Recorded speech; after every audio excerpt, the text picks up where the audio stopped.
I didn't proclaim martial law alone. It is made to appear as if I just signed the decree and said, I impose martial law on each and every one of you. No. I asked the legislature to please pass a law proclaiming martial law because there was anarchy in the country. Now, let me say this. The opposition was strong, and they were members of the Security Council, and somehow they adopted a resolution which required that there be a unanimous vote for the armed forces to be able to move. And therefore, the armed forces was immobilized. At the same time, I asked the opposition party to come and join me in a coalition government. I offered one half of the cabinet. And of course, they laughed at me and said, why should we join you? We're going to take over the government. By the time you are through with the exercise, you're dead, politically and otherwise. So, and they refused to join me. I asked the advice of the judiciary. I asked the Supreme Court justices, the Court of Appeals justices, and the members of the private sector. And all of them told me there's only one man who can proclaim martial law, and that is the President. And you are it. You are the only one who can proclaim martial law. This is why I must carry this particular mark in our history. I could not have transferred it to the legislature. Why? Because the legislature did not have the power. What does the Constitution provide? The President shall be the Commander-in-Chief of the Armed Forces of the Philippines, and he may order the armed forces out to quell any disorder, riot, rebellion, invasion, insurrection, and in case of invasion, insurrection, rebellion, or imminent danger thereof, when the public safety requires it, he may suspend the privilege of the writ of habeas corpus or proclaim martial law throughout the Philippines or any part thereof. What does that provision provide? It provides that only the President can proclaim martial law. I repeat, that is why I had to assume responsibility. And I am not one for shirking duty. The people said there was necessity for proclaiming martial law. And the people said, you are the only official who can proclaim martial law. So I proclaimed martial law. And I sincerely believed that it was necessary to proclaim martial law to install order and stability because there was complete anarchy throughout the country at the time. Now, therefore, at that particular period, what was the status of our government? Our government was immobilized, impotent. The armed forces could not move out. The industry was not at all in any way moving. There was no income coming into government. Everybody was running away. They burned the U.S. Partly burned the U.S. Embassy, tried to burn it anyway. They tried to kidnap the American ambassador. American ambassador was Byroad, Ambassador Byroad. And they tried to kidnap our foreign minister, Romulo, whom you just saw today. And I told him, you better disappear because I will not ransom you.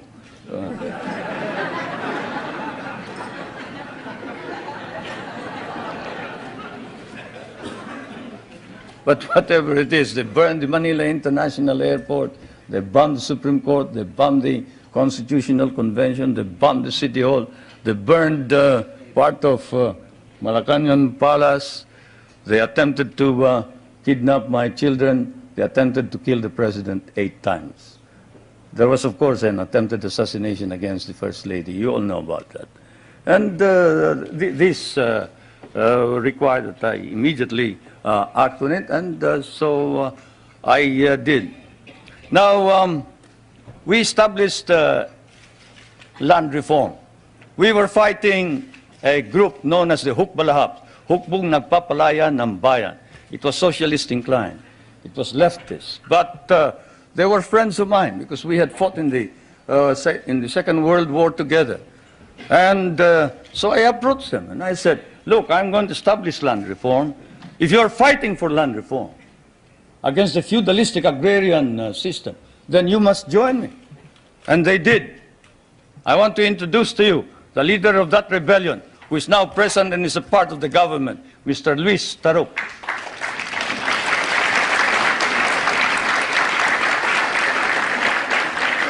He is a member of the National Assembly. One reason why he ran to the hills, according to him, was he was elected as a member of the old legislature and he was not recognized as such. He and the others. Now I want to introduce to you another leader of the Free Farmers Federation, which is also composed of farmers who wanted reform, but who are fighting for reform, but who are now joining in the effort to establish political stability and economic prosperity throughout the country, and who was Dean of the College of Law of the University of Ateneo, but abandoned his deanship in order that he may join in the effort to attain the noble mission of this new society. I refer to National Assemblyman Jerry Montemayor,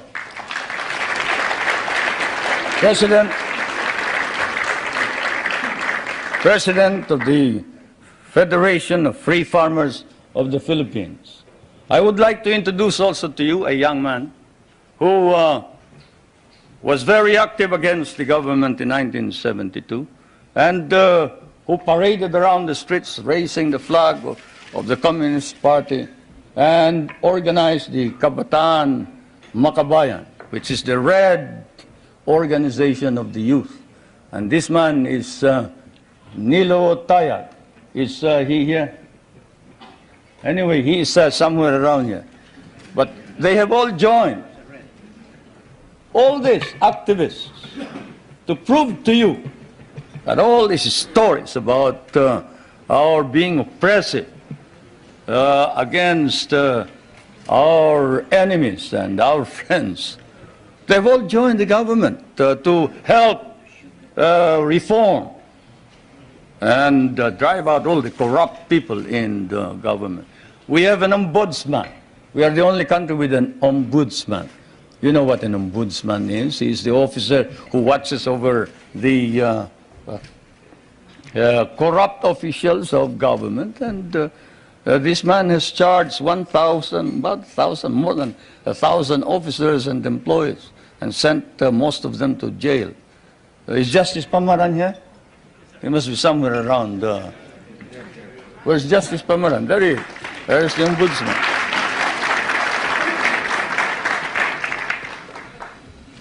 And we have not deprived anybody of private property. On the contrary, while we are a free enterprise society, we have an egalitarian base. We recognize private property, encourage private initiative. Our Constitution explicitly recognizes the importance of developing the national economy and protecting the patrimony of the nation.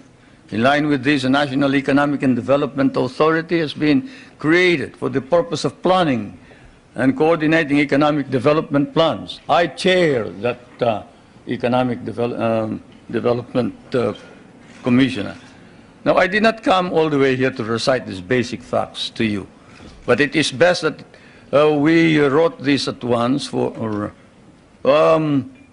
they form an important background of understanding the developments in my country. Relations between the United States and the Philippines now span, I'd say 84 years if you mark the Battle of Manila Bay, 184 years perhaps if you mark the brig Salem, from Salem, which when it returned to Salem brought back hides, indigo, lumber, pepper, and paid 24,000 in tariff duties. Many things don't change, not even tariff duties. Anyway, the trade between our countries is covered by a trade agreement. The military and security matters are covered by 3 agreements. Those agreements are, and I will now ask our friends in my staff to distribute these agreements to you, or as many as can receive them. These agreements are the Mutual Defense Pact, the military assistance agreement and the military facilities agreement, which is due for review this coming year. President Reagan and I have agreed with the members of our cabinet that the review will start in April, probably we'll finish it by August. Through it all, our relationships develop in a way unique to nations so disparate in size and circumstances and so distant from each other. The direction which American colonization took in the Philippines in the political, economic, and military cultural spheres were such that for us, relations with the United States would remain crucial for a while. It is said that language is the greatest conveyor of culture. If that be so, if that wise man who said that is right, then your language has certainly conveyed to my country your culture. And this is why the relationship between our countries is something undefined. Our interests may have diverged in the period after our recovery of national independence in 1946, but this relationship has endured. And the question that is often asked is, does the Republic of the Philippines differ from the American Republic? Yes and no. It doesn't differ in the sense that it is democratic, but it differs in the sense that we have a prime minister, and in the sense that we try and make the legislature and the president or the executive work together. We cannot afford any stalemates. We cannot afford any delays. It is a modified presidential form of government, while yours is a complete and pure presidential form of government. Why did we change this? Because we cannot afford stalemates and deadlocks. Yours is a strong economy and a military power. Ours is a weak country. We cannot afford to delay and postpone decisions pending the debates between Congress and the President or the Prime Minister.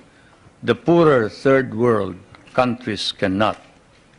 And so, my friends, that is the situation. I am now going to ask also that my staff distribute to you the social and economic indicators of my country in showing to you the dynamism and the vitality of our economy.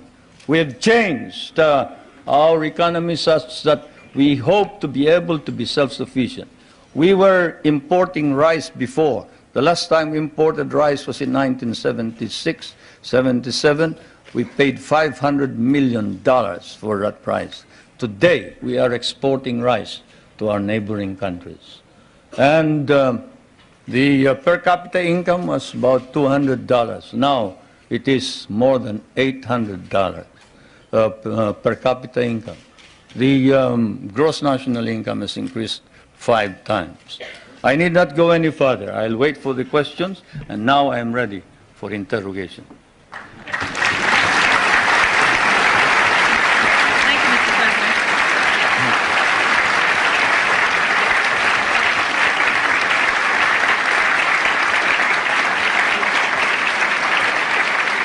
Thank you, Mr. President.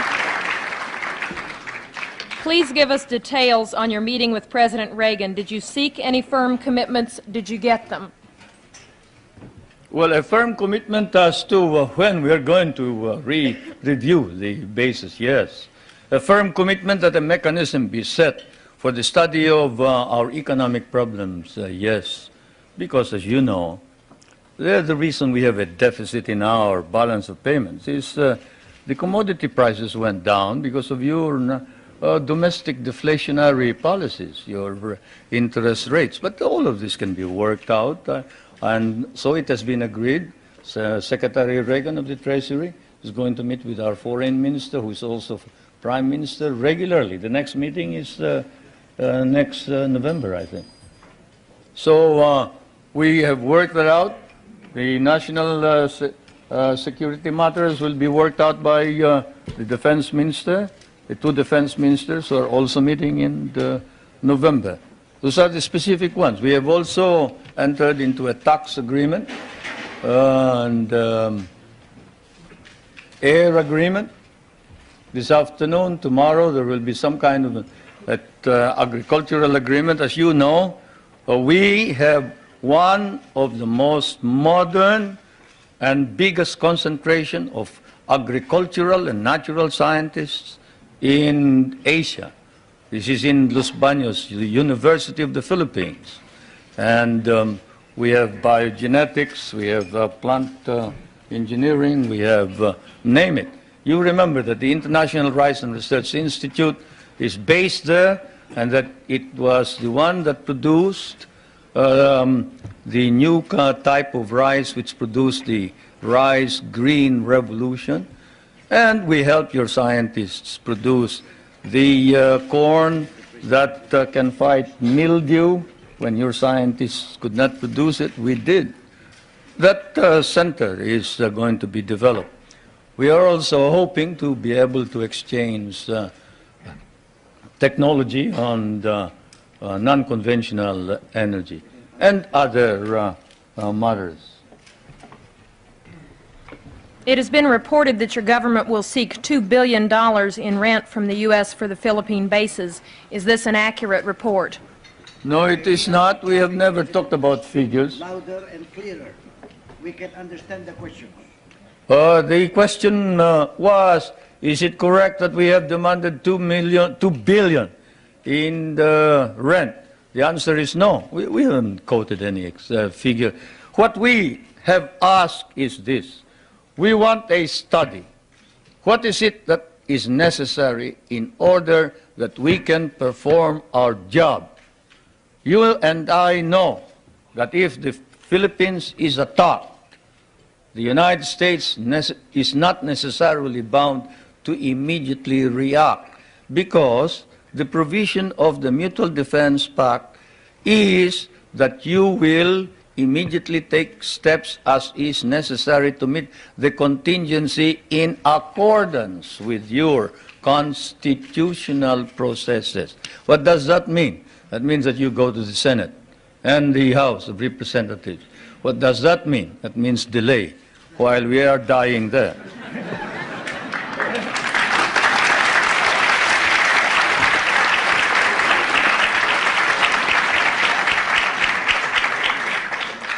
Most of our allies in Europe, concerned about resisting communism, give the U.S. free bases and even share the cost. Why shouldn't we expect the same kind of cooperation from the Philippines instead of demands for more rent? Well, for one thing, you haven't exactly paid for what we lost in the last war. If we must make an accounting, 75% of our cities were devastated in the last war. We lost 1 million men. Shall I quote you the statements of Roosevelt and MacArthur that every Carabao will be paid for? Shall I tell you that the veterans who were inducted into the USAF, the United States Armed Forces of the Philippines, of the Far East, your armed forces, were paid only 1/2 the salary of your soldiers? Shall I tell you that we almost turned communists because you refused to recognize us? Shall I tell you that I had a difficult time stopping my guerrillas, 25,000 of them from joining the communists, because precisely you sort of forgot that we had done the fighting for you, you know, and we were parts of your armed forces. But in fairness to the American Congress, when we came here and we called attention to the fact that we had been abandoned and forgotten, they themselves, in outrage, immediately passed a law recognizing the services of the Filipino and reinstating them as parts of the United States Armed Forces in the Far East, including back pay and benefits. That, Madam President, is the answer, in addition to the fact that those people that you are talking about have been making money at the expense of the United States for quite a long time, while we have not.